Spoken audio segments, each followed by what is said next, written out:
Bonjour, bienvenue à cette nouvelle édition encore de ce que l'on ne vous dira pas dans votre cours d'histoire. Alors aujourd'hui, c'est encore Danger et son concept qui est là simplement pour éveiller tout le peuple noir et africain euh, et leur faire, disons, avoir une réconsidération de leur héritage ou de leur façon de penser.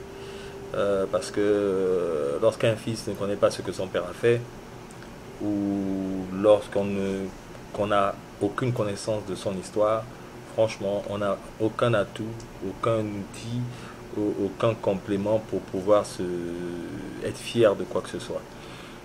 Donc aujourd'hui, nous allons parler un peu d'un mot, d'une phrase, disons, assez intéressante. C'est ce que nous disons souvent, les Africains, les Noirs, et ça nous a été tellement martelé dans notre cervelle que voilà, on en est aliéné et on trouve ça pratiquement normal parce que aussitôt on a un complexe d'infériorité et un réflexe de subordination par rapport à cela.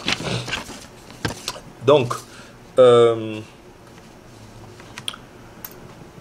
nous allons essayer de parler de ce problème aujourd'hui. C'est la vérité est blanche.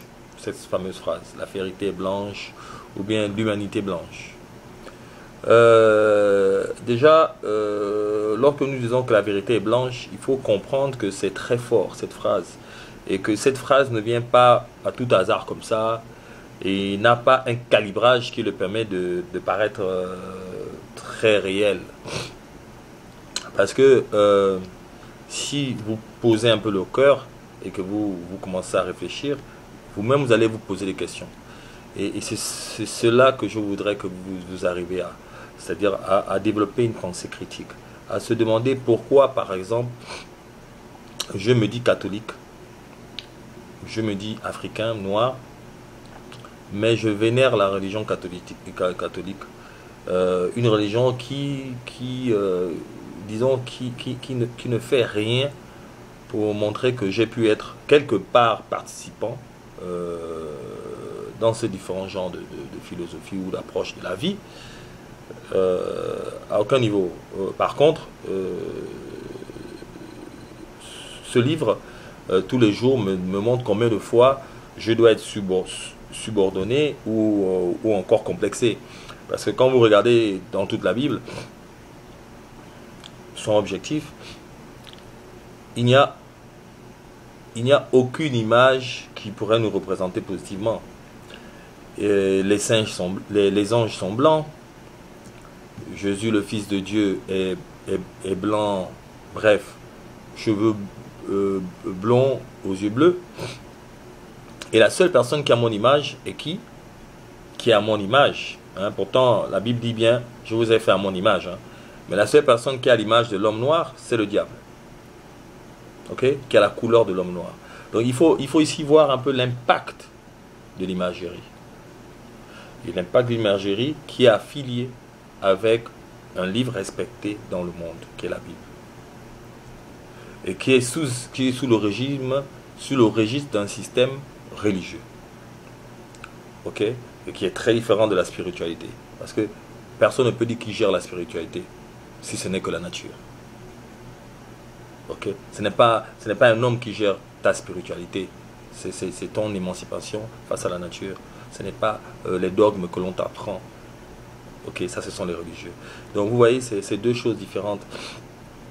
Et tout cela vient valider donc la vérité qui est blanche. Parce que si depuis ma petitesse, je me suis habitué à me mettre à genoux devant un Jésus sur la croix, un Jésus blanc, même pourtant en étant en Afrique équatoriale, mon Jésus est toujours blanc, ou en pleine Afrique équatoriale, nos Bibles ont toujours des représentations de Jésus toujours blanc, et que je ne trouve pas de problème, parce que je suis aliéné. Donc, il faut quand même à un moment se poser la question, que pourquoi moi, je suis ce peuple-là qui est le seul à le faire, parce que les Asiatiques ne prient pas un Jésus, ou les Asiatiques ne prient pas un Dieu qui ne leur ressemble pas. Les Asiatiques prient Bouddha. Bouddha est quelqu'un bridé, rasé, il ressemble à un Asiatique. Les Indiens, la même chose. Les gens de l'Inde, Ils ont Krishna. Krishna, il a le teint basané comme eux. Ok? Et les Européens, à forcerie, ils ont Jésus qui ressemble à un bon Européen. Ok? Peau blanche, cheveux blancs et yeux bleus. Bon, maintenant, nous, les Noirs, nous prions qui? Donc on est là toujours à prier les choses des autres.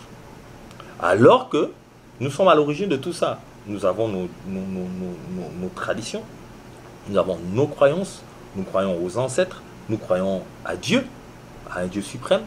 Donc la Mahat, c'est-à-dire nous ne connaissons que la promptitude, l'équité et la justice. Donc l'amour. Donc c'est ça que je pense qui est le plus important pour un être humain, de propager l'amour. Parce que si on a l'amour, on n'aura pas la jalousie. Si on a l'amour, on n'aura pas la haine. On n'aura pas l'adultère. On n'aura pas tout ça. C'est l'amour qui englobe tout ça. Donc il n'y a pas besoin d'être religieux. Il n'y a pas besoin d'aller à l'église, tout ça, pour savoir que c'est pas bien de tuer. Hein, parce que la preuve, nos ancêtres dans l'Égypte antique, ou dans tous les villages, tous les villages africains, vous ne verrez jamais marqué dans nos écritures le mot, qu'on connaît le mot prison. Le mot prison est un mot occidental. Et c'est une pratique occidentale qui a été amenée par les Romains. Vous voyez, donc, il faut faire attention à l'importance des mots, comme je disais tout à l'heure. Donc, c'est-à-dire la vérité qui est blanche. Et comprendre pourquoi cette vérité est blanche. Parce que simplement, c'est une humanité blanche. Et pourquoi cette humanité blanche? Parce qu'il fallait tout falsifier, tout changer, tout remettre à jour. Parce que sinon, ce serait se faire insulter. Parce que si aujourd'hui, les Occidentaux acceptaient de dire que oui, ce sont les Noirs qui sont à l'origine de l'espèce humaine, ça commence en Afrique.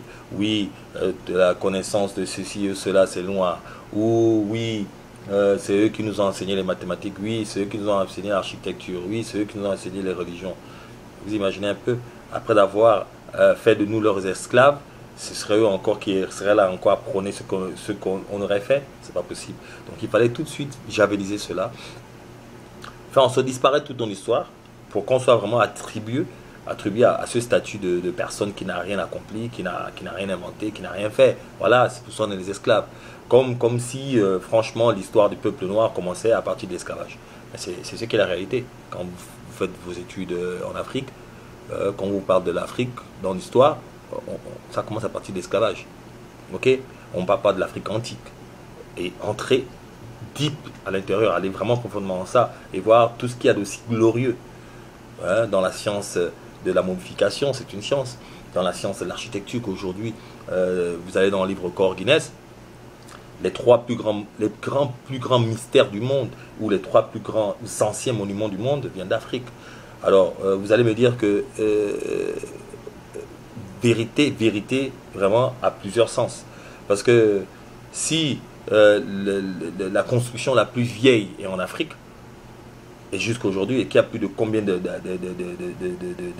siècles, alors cela prouve franchement que nous maîtrisons la technologie de l'architecture, et qui est une science. Ok? Parce que c'est une science exacte. Ok?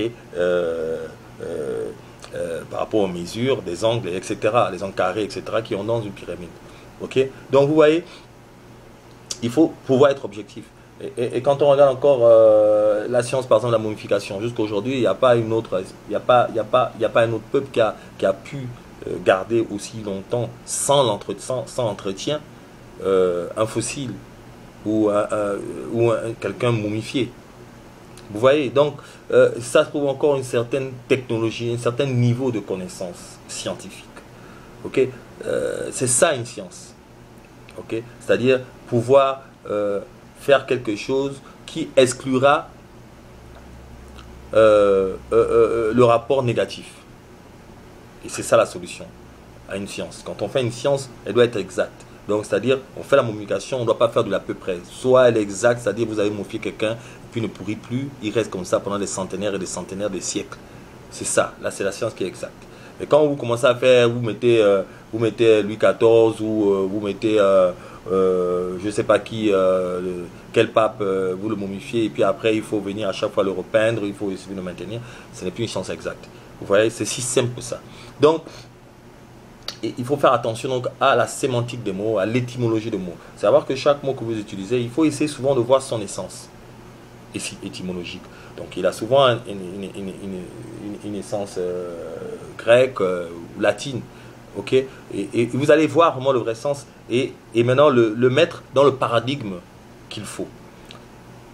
Parce que je vais vous donner un exemple. Quand vous dites par exemple que la vérité est blanche, je vais vous montrer combien de fois dans le monde occidental, il y a eu beaucoup de méchants. Beaucoup de personnes que nous avons vénérées, que nous vénérons encore jusqu'aujourd'hui, des gens comme Kant, Montesquieu, qui étaient des racistes, des grands racistes. Vous le verrez dans leurs différents livres. Vous allez voir aussi des grands mathématiciens comme Pythagore ou Descartes, des gens qui n'ont jamais voulu admettre qui n'ont jamais dit au monde que c'est en Afrique qu'ils sont là à apprendre leurs mathématiques. Mais heureusement encore que le père de l'histoire, donc Hérodote, est venu nous le dire. Okay, Hérodote, c'est le père de l'histoire. Et lui, il nous a confirmé que Descartes, quand il allait en Afrique, c'est là où il a appris ses mathématiques. Donc vous voyez, heureusement que l'histoire, la science laisse souvent des traces. Okay. Donc, mon exemple qui pouvait montrer combien de fois il y avait des méchants en Occident, comme il y en a partout, hein, mais cela est grave quand c'est des intellectuels qui le font, ou des maîtres d'un certain domaine, hein, comme par exemple d'un anthropologue ou un géologiste. Quand ils commencent maintenant à rentrer dans le jeu de la falsification, c'est dangereux. Et quand après il est soutenu par les autres, parce que simplement il faut pouvoir dire que les Blancs, nous sommes à l'origine de l'espèce humaine, de l'homme, c'est dangereux. Alors vous avez eu le cas par exemple du Pitman, okay, qui a été inventé, créé par Dawson, un Anglais, un géologiste anglais, qui prend le crâne d'un humain et la mâchoire d'un orang-outan. Il prend cela, il le jette dans la région de Sussex, en Angleterre, et après, il fait une simulation de recherche, et puis les gens trouvent, oh voilà un fossile, hein, voilà. Donc, il crée tout de suite une nouvelle branche scientifique, donc, qui va s'appuyer sur maintenant comment on les appelle encore, les présapiens. Donc, pour dire maintenant que on ne devrait plus avoir une approche monocentriste sur l'origine de l'homme. On devrait avoir maintenant une approche polycentriste. Donc, dire que l'homme a apparu à plusieurs places en même temps. Okay? Alors qu'aujourd'hui, la science nous a prouvé que ce n'est pas vrai. Si on doit parler scientifiquement correctement, le fossile le plus ancien nous a montré aujourd'hui que l'hominidé a commencé chez nous en Afrique. Okay? Donc, il faut faire attention. Donc, vous voyez, quelqu'un comme ça, quelqu'un de grande renommée, il prend un fossile, il fabrique. Heureusement que les canines d'un orang-outan ne sont pas les mêmes que celui d'un humain, mais sinon on n'aurait jamais su. Mais imaginez un peu combien de temps ça a pris au confinement on découvre. 50 ans, c'est 50 ans après qu'on a découvert que ce fossile était faux. Et celui qui a découvert ce fossile, c'est Oakley. Un autre anthropologue, maintenant lui c'est un anthropologue anglais, celui qui gère le musée d'Angleterre, il travaille au musée d'Angleterre, donc il a fait des recherches et il a découvert que ce fossile-là, qui a amené cette nouvelle théorie de la polycentriste sur l'origine de l'espèce humaine, est fausse. Regardez. Ok. Alors ils ont regardé, ils ont finalement vu que c'était faux. C'était un montage. Donc vous voyez, quand des gens sont capables d'inventer le mensonge, d'être mytho, qui est encore un terme occidental. Donc vous voyez, la mythomanie, c'est une maladie, c'est une nature souvent chez ces gens-là. Vraiment, c'est grave. Et laissez-moi vous dire que les Américains ont suivi cet anglais Dawson. Les Français aussi l'ont suivi. Donc c'est pour vous dire que ils se sont créés une humanité blanche et pour falsifier les choses et les mettre en accord avec leurs intellects. Donc, il faut ouvrir les yeux. Hein, vraiment, chers frères africains, chers frères noirs. Il faut ouvrir les yeux et ne plus dormir. Alors, vous avez des références, vous avez des gens comme Cheikh Anta Diop, qui est quelqu'un aujourd'hui que je ne peux pas présenter. L'un des plus grands savants africains qui a démontré scientifiquement comment on pouvait dater un fossile avec sa technique du carbone 14. Ok, donc vous mettez le carbone 14 sur le fossile, sur l'os, et tout de suite il y a un éclat de gaz, et cet éclat de gaz va vous donner la poussière, la date, l'heure exacte, l'année de ce fossile. Donc c'est comme ça on a pu maintenant aller sur une approche maintenant scientifique. C'est celui qui est venu justement bouleverser tout et a dit à l'Occident que mais là vous êtes des menteurs, que voilà les preuves. Parce que si on parle de vérité, vérité c'est vérité. Mais maintenant encore, il faut comprendre aussi que l'Occident est fort. Parce que pour nous, la vérité, nous les Africains, nous on pense que la vérité est simplement, comme on dit, est la qualité de ce qui est vrai, c'est la conformité de l'idée avec son objet, ou encore la conformité de ce que l'on dit, ou on pense avec ce qui est réel. Mais laissez-moi vous dire que ce n'est pas toujours ça la vérité. Hein. La vérité est un mot qui, jusqu'à aujourd'hui, hein, dire à aujourd'hui, a entraîné beaucoup de problèmes. Beaucoup de problèmes de controverses. Parce que déjà, il faut savoir que le mot vérité a une connotation très juridique. Ok? Et ce qui veut dire que à un moment donné, il faut donner des preuves. Et si vous voulez donner des preuves, il faut donner des preuves physiques. Mais donc ça, c'est carrément un paradigme occidental, eurocentrique. Parce que s'il faut toujours qu'il y ait une preuve physique, je vous donnerai par exemple des exemples de différents genres de vérité. Par exemple, Aristote, pour lui, la vérité réside dans la forme. Donc ce qui est ce qui est. Et ce qui n'est pas, n'est pas. Bon, pour Nietzsche, la vérité, c'est ce qui est vrai. Ok, pour Nietzsche, ce qui est vrai, c'est ce qui est utile. Donc pour lui, ce qui n'est pas utile n'est pas vrai.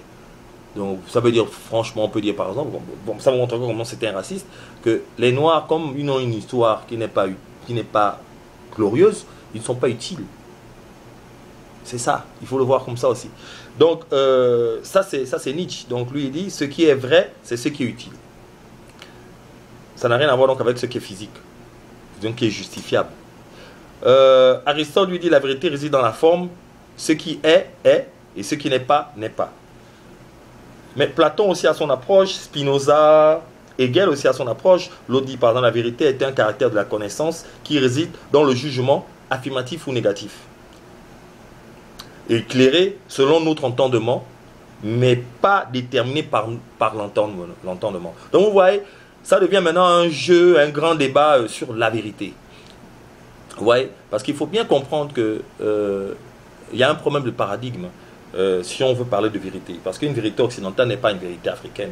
Je vais vous donner un exemple qui va vous démontrer un peu ce qu'on entend par paradigme. Par exemple, quand vous dites à une personne de l'Occident que si tu parles mal à ta maman, tu seras maudit. Comment pouvez-vous prouver cela selon un paradigme eurocentrique, physique? Vous allez prouver ça de manière physique comment? Mais alors que pour nous, c'est une vérité. Tout africain, c'est unanime. Vous voyez? Donc ça, c'est déjà un paradigme. Ou quand vous dites,